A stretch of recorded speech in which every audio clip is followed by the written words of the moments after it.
need somebody highly experienced and very knowledgeable because it's pretty obvious he doesn't know a lot about the issues. You see that in the debates in which he's participated.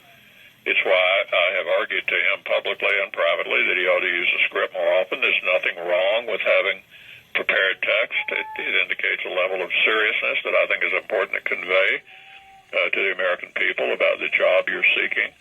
So I would have somebody deeply experienced in government and who knows how things work. What's going on, guys? So, welcome to the Minority Report.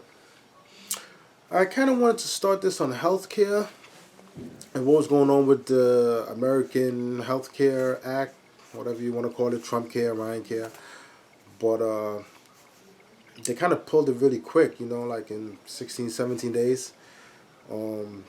They didn't have the votes, or the Republicans couldn't come together and decide what exactly it is that they wanted. Kind of doesn't make sense when they had like 7 years to come up with a plan. But, Trump didn't really seem to fight for it. But would you really fight for a shit sandwich? I know I wouldn't. Would you? Probably not. Just to give you some context, they was fighting Obama tooth and nail on Obamacare.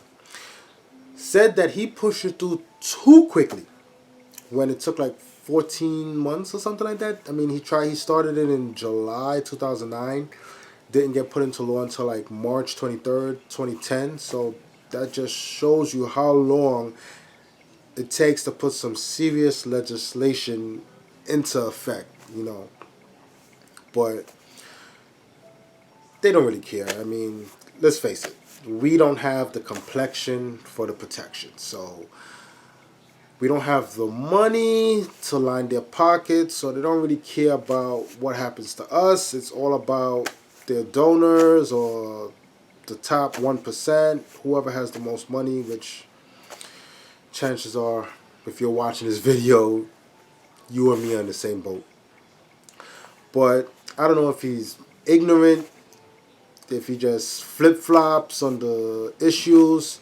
Today's blue, tomorrow's green, Wednesday is orange. Who knows with this guy? But let's just jump into this video and I'll try to show you a little bit about what your current president thinks or what he's trying to do or what he wants to do. Who knows? Let's take a look. Let's see what this is about. Trump, you have said you want to repeal Obamacare. You've also said, quote, everybody's got to be covered, adding, quote, the government's going to pay for it. Are you closer to Bernie Sanders' vision for healthcare than Hillary Clinton is? I am. I think I'm closer to common sense. We are going to repeal Obamacare. We are going to repeal Obamacare. We are going to replace Obamacare with something so much better. And there are so many examples of it. And I will tell you, part of the reason we have some people laughing because you have insurance people that take care of everybody up here. I'm a self-funder. The only one they're not taking care of is me. We have our lines around each state. The insurance companies are getting rich on Obamacare. The insurance companies are getting rich on health care and health services and everything having to do with health. We're going to end that. We're going to take out the artificial boundaries, the artificial lines. We're going to get a plan where people compete. Free enterprise, they compete so much better. In addition to that, you have the health care savings plans, which are excellent. What I do say is there will be a certain number of people that will be on the street dying. And as a Republican, I don't want that to happen. We're going to take care of people that are dying on the street because there will be a group of people that are not going to be able to even think in terms of private or anything else. And we're going to take care of those people. And I think... So let's just take a look. Who would have won? Who would have been the biggest winners, biggest losers? Winners, young people. Americans between 20 to 29 we're expected to save an average of anywhere between $700 to $4,000 a year. Cool. The rich, those earning higher salaries, stand to benefit the most from a Republican bill. Biggest losers, old people who need most health care. Poor people who can't afford health care. and people living in rural areas who are probably going to be old or poor. It's nice to see who he's helping. Analysis from the nonpartisan CBO estimates that in 2018, 14 million more people would be uninsured under the legislation than under current law. The increase in the number of uninsured people would rise to 21 million in 2020 and then to a staggering 24 million in 2026. This bill has as one of its centerpieces a tax cut for investors that would primarily benefit people making over $250,000 a year. Already done pretty well in the past 10 years, as you know. Yeah. A Bloomberg analysis showed that counties that voted for you, middle class and working class counties, would do far less well under this bill than the counties that voted for Hillary, the more affluent counties. It seems like maybe this isn't consistent with the message of the last election. No, a lot of things aren't consistent. I am going to take care of everybody. I don't care if it costs me votes or not. Everybody's going to be taken care of much better than they're taken care of now. The uninsured person Right. is going to be taken care They're of. going to be taken care of. I would make a deal with existing hospitals to take care of people. And you know what? This is probably... Make a deal. Who pays for it? The government's going to pay for it, but we're going to save so much money on the other side. But for the most part, it's going to be a private plan. And Yeah, it looks like a lot of things are inconsistent when it comes to Trump. Nothing makes sense. As far as saving a lot of money on the other side, it looks like only the rich are really going to save money. Those making over $200,000 a year. What about the rest of us? What about the other 90% of Americans? Like, we don't want to save money too. But wait, the old people, your premiums go up, so there you go. Pay more, and like this just doesn't make any sense. But I'm gonna let this gentleman John McDougal explain. He's a little more educated than me, so he could lay it out a lot better than I can. Let's see what he has to say. Professor John McDonough, welcome to Democracy Now! Your assessment of what has been released so far. What we see so far is not a surprise, and it's been revealed in bits and pieces along the way. The Republican plan represents a massive tax cut to benefit wealthy households and powerful corporations in America. And in exchange, a significant number of millions of Americans, lower income and lower middle income, are going to lose their health insurance coverage to make up for the lost revenue from these tax cuts. Well, in what way do you say it's a tax cut for the wealthy? So the Affordable Care Act is significantly financed, and most people don't know this, by a major tax increase on wealthy households, both on earned income and on unearned income. And it has been a major target, although they don't talk about it a lot, of Republicans to repeal these tax cuts. And just to give you some perspective on this, the bill that the Republicans put out would repeal these taxes. The 400 wealthiest households in America, because of this tax cut, will see annual tax cuts of $7 million per household. The 160 million households with incomes below $200,000 will get zero from this, except some 10 to 20 million will lose health insurance coverage because of this law. Nobody knew that healthcare could be so complicated. Like, seriously, nobody knew healthcare was going to be so complicated? I think everybody knew healthcare was kind of complicated. Like, everybody. Like, seriously? Everybody. This guy's an idiot. But I like Mark Rubio here during the debate because he kind of made a good point. He really doesn't have a plan. He never had a plan.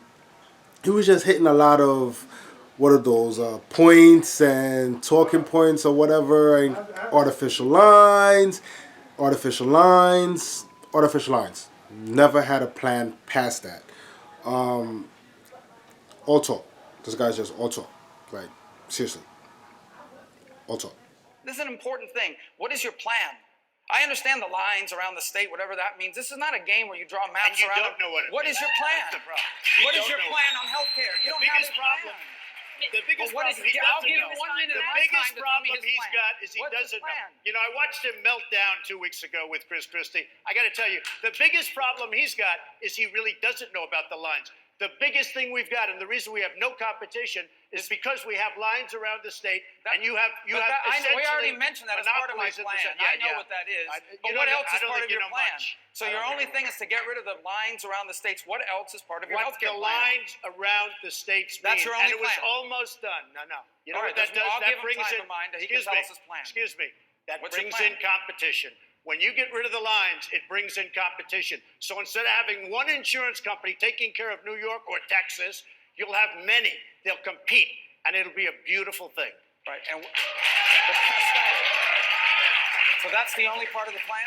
Just the lines, the interstate competition? The nice part about the plan, you'll have many different plans. You'll have competition. You'll have so many different plans. But now he's repeating himself.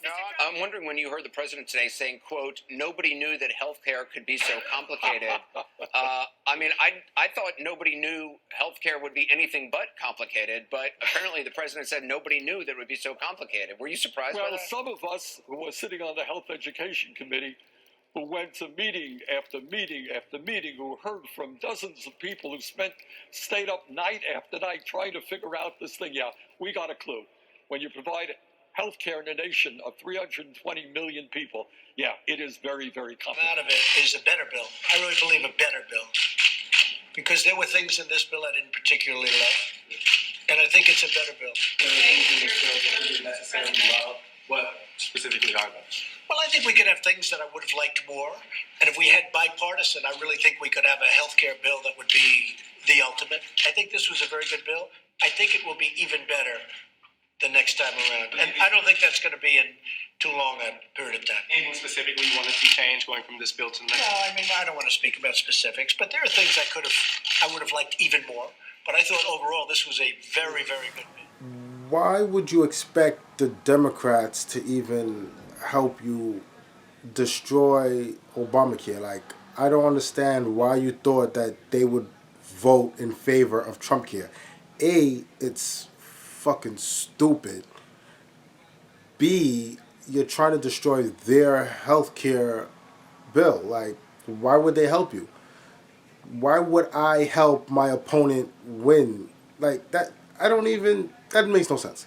Second of all, you're the president. So if somebody says to you, do you want to go into specifics? Yeah, specifics.